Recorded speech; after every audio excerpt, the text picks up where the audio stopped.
All right, welcome back. Victoria's Secret has gone woke, crushing many young models' dreams, doing away with their angels and their wings.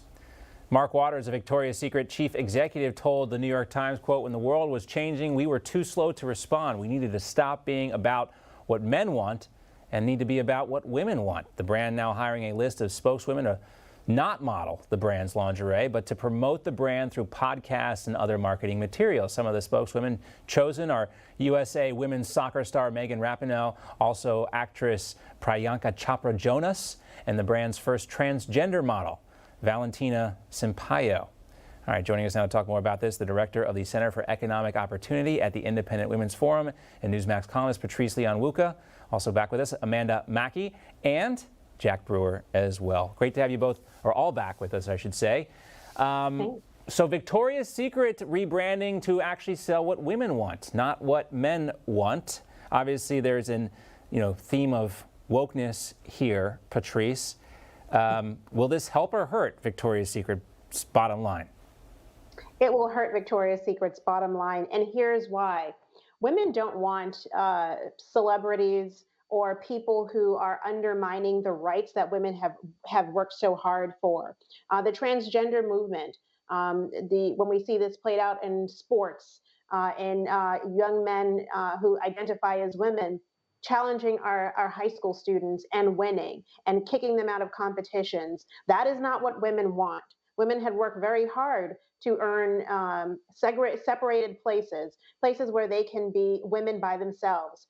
And some of the people that are going to be representing the Victoria's Secret, they are fighting for exactly the erosion of those rights. So I don't think this is going to continue to help their bottom line. They have not been listening to what women want from a band, size, color perspective of their products, not about being more woke and about being more accepting of all these other ideologies. Jack, Megan Rapinoe always complains about not being paid enough, not being paid equally to men. But when you break it down, I think the women's U.S. national team actually does make the same amount of money per man on a per capita basis here. But she's having no trouble finding work. I mean, she's getting paid to do this. Should she still be complaining? Of course not. The double standards, it's really a joke. And, whenever, things fit her objectives, she supports them, but when they don't, they don't. She'll get paid hundreds of thousands of dollars to speak, and it'll be okay. But it comes down to righteousness, man. When you look at what's going on now in our world and what Victoria's Secret represents and what a lot of these woke corporations are representing, I don't see any of them going in and actually trying to empower women, going in and trying to make quality health care better for women that are underserved. They're not trying to go in and help the educational status of these underserved communities. They all are worried about their dollar and the bottom line. At the end of the day, they think that the woke left and the cancel culture will be on their side and buy more products. This is all about the dollar. It has nothing to do with their righteousness or them being virtuous in any way. So do not be fooled. They'll show women half naked on the screen to make $1, and once they think that culture is shifting and they can make money promoting boys as girls and girls as boys, they're going to do that. I think it's all sick. I think it's all demonic. And to be honest with you, it's the reason why I turn the TV off at my house most of the time. Well, Megan Rapinoe might be best known for her soccer, but of course, there's always a tweet, right, Amanda? Something comes back from the past, and what we've seen is cancel culture never ends. And someone brought up this 2011 tweet from Megan Rapinoe. "You look Asian with those closed eyes." Some people saying this, shows that she too has some racial bias in her past. But, that's the thing is, there's like this kind of, it's one of those snakes that's eating its own tail, cancel culture and this woke culture, Amanda. Sooner or later, it's going to come for everyone. Well, let me say, Hunter Biden has also made racial slurs against Asians at a time when there's a 167% increase in hate crimes against Asian Americans. So very irresponsible. Of course, the liberal media doesn't cover it, but they do cover Megan Rapinoe, being able to get Victoria's Secret to change their corporate culture and to cancel models, let's ask the angels themselves, like Gisele Bündchen and the others, if they think that this is necessary. This is all the corporate American companies that are doing, like American Airlines did, like Delta did, like the MLB did. They are bowing to people like Megan Rapinoe because what they say is the gospel. When they call you patriarchal and sexist, as they did at Victoria's Secret, you have to change your business practices. Mm-hmm. That's how it is. That's how the new culture is. Right. But you always start, there's always some kind of backlash or some kind of thing that these corporations didn't, anticipate that hurts them. And that's the ironic thing about this. And we're seeing that now with Coca-Cola. Coca-Cola went woke. They did this whole thing. And then we're also seeing Cristiano Ronaldo, the soccer player, removing the Coke bottles from in front of him at a press conference at the Euro this week. That move cost Coca-Cola $4 billion as the share price fell 1.6%. Coke is a sponsor of the Euro. But, Patrice, when your product is about more than just being a good product and just being a soda, this is what happens. People see it as a divisive thing. You can't appeal to everyone. You wind up alienating people. And now Coke is kind of, I grew up in Atlanta. Coke was like, synonymous with Santa Claus and things that are good.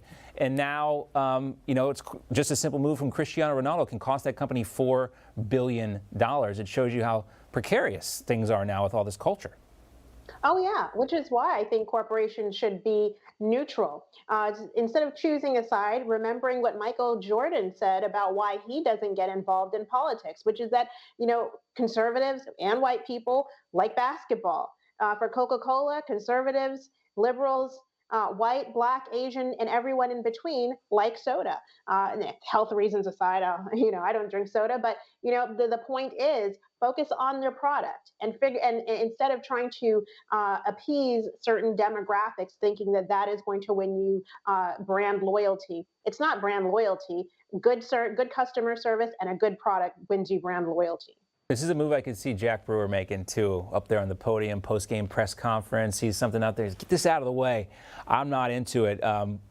He is, of course, one of the most popular soccer players in the entire universe, plays for the Portuguese national team, but he's got 299 million followers on Instagram.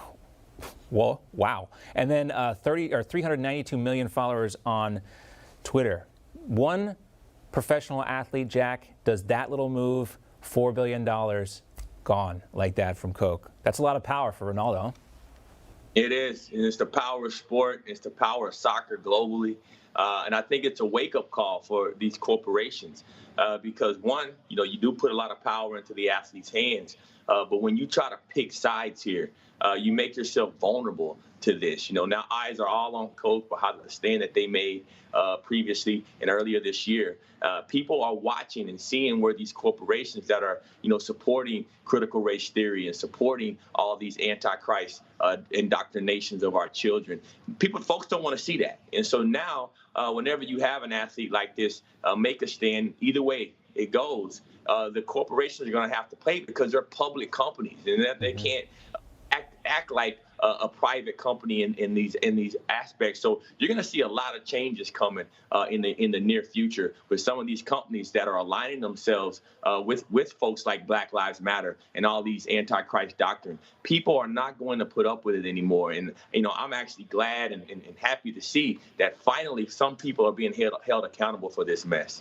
Jack, I know you're very actively involved with youth sports and volunteering and things like that. And when you're trying to coach kids, just the fundamentals of whatever sport they're playing, and then they have questions about this stuff, it just makes it that much more difficult. But to your point, the Coke did issue a statement in response to Ronaldo saying, Amanda, that everyone is entitled to their drink preferences.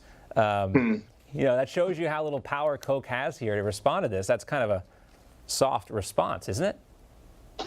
It is a soft response. And, I think that what we need to take away from this is that conservatives need to know and need to tell and need to share that their pocketbooks matter just as much as liberals do. So, vote and act with your pocketbook. Show that conservatives have a voice too. But this whole thing with Coke, it's shocking because it wasn't like this 20 years ago. This is all new world order, thanks to social media and the power of social media. That a company, to your point, you lived in Atlanta, how powerful Coca-Cola is at its knees when you have someone who has this many followers on Instagram. They can make a huge difference and a huge dent in your bottom line.